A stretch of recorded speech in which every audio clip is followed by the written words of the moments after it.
Thokozani bokokona bomkhulu ke ngaka ya batho ba mašiano ka lekgetla manyana o ka madipa ya re setlha re o beya kae re o beya madibeng a bokubu le bokwena ma mašiano ka nonyana botlhale le semanonyana tša tse dingwe bokokona bomkhulu ke tlo bolela le those people ba le ba reng re sa emetse badimo ba re bontshe gore ro thwasa kae wa bona go na le batho ba bantši ba e leng gore ba sa emetse badimo ba bontshe gore ba yo thwasa kae.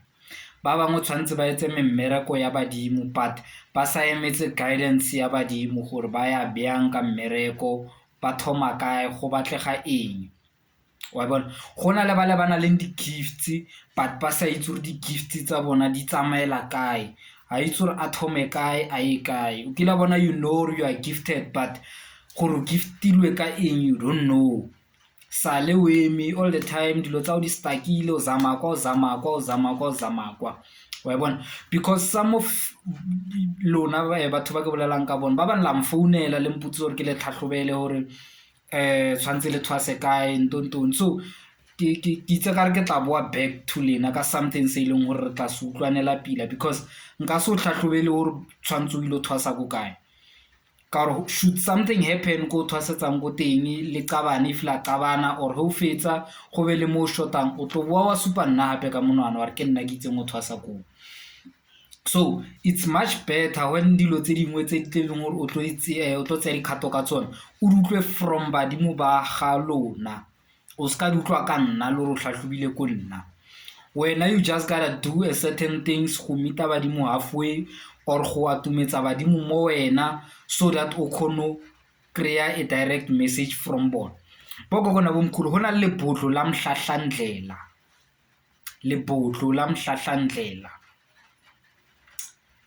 la mhlahlandlela ke lona le dilang ka dilo tse tsa gore a o itse gore tshwantse o thwase ko kae tshwantse ke lona le tlo thusang gore lo tlhatlhele tsela le o bulele tsela le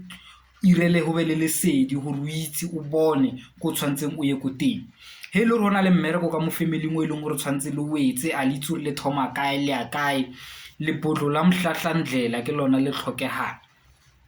go na le batho ba ba relevant ba e leng gore ba tlo kgona le berekisa le botlo leo and then wa ba le gore badimo ba kgona ba in contact le lona badimo ba atumela le atumetsa badimo le alawa badimo ba be gaufi le tlosa memoya mo tseleng le o tlhatlhela tsela wa ntlhaloganya ntho engwe le ngwe e leng gore e tlo tlhaga while o le busy ka lebotlo la mhlahlandlela you have to know gore ke yona you have to note down because of dilo tseo wa utlwisisa gore ke dilo tse e leng gore di tswa direct from badimo ba gago he ba o supile gore o ile o thwasa ko plekeng e so sekebe wa re wena kwa ke ko mokhukhung ka se thwase ko teng kwa ke ko eng ka se thwase ko teng kwa this kwa that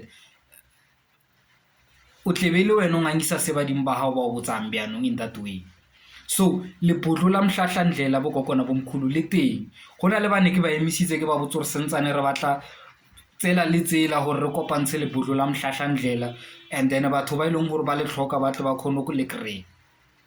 so lebotlo la mhlahlandlela bokokona bomkhulu le teng if o tlhoka lebotlo la mhlahlandlela if o tlhoka clarity ko badimong ka dilo tse rileng ka bophelo ba gago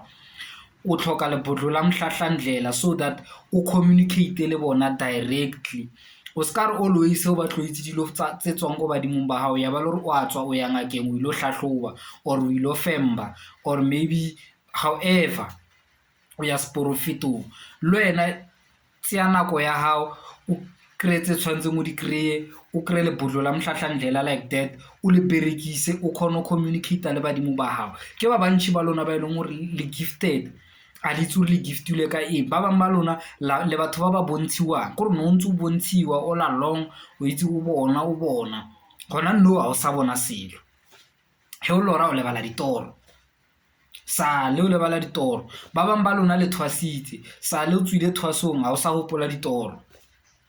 o no robala wa lora furotso a o gopola ke dilo tse dintšhi tse e leng gore di kgonetse gore motho a lebale ditoro di kgone go disturba connection ya gago le badimo ke dilo tse dintšhi wa utlwisisa but then if o tshwere lebotlo la mhlahlandlela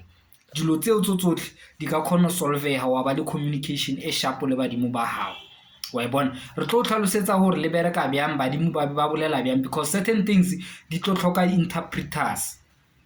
ditoro tse dingwe di tlo tlhoka gore o interpretele tsona so that di kgone go etsa sense, but then tlebe o itse gore o kgonne go kry-a something from badimo ba gago, unlike o sa kry nothing at all.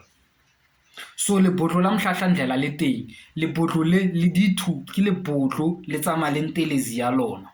O berekisa pele ntelezi wa fotha e nngwe o tlhapa ka yona, for matsatsi a tlebe re o balletse ona before o berekisa lebotlo leo. Then o tlo thoma wa berekisa lebotlo leo for matsatsi a tlebe re o file ona, and then le ka mokgwa tlebe re o fileng instruction ka teng o ira ka mokgwa you'll see gore dilo tsa gago di tlo kgona go ba le sense, o tlo kgona go ba le lesedi la ko o yang go teng. Nna a ke tlhatlhobe le motho ra yo thwasa ko kae, a ke tlhatlhobe le motho gift ya hae, ke prefera gore wena gift ya gago o tla e botsa ke badimo ba gago, go tshwantseng o thwase o tla hinta ke badimo ba gago, o tla botsa ke bona tse badimo bao ba di tlhokang ke bona ba tla o botsang, because of ka o sane la re jikela le supa rona ka monwana re ya ko wena o itseng wa re badimo ba ka ba nyaka pheta e blue, ko wena o itseng wa re ba nyaka pheta e red and white.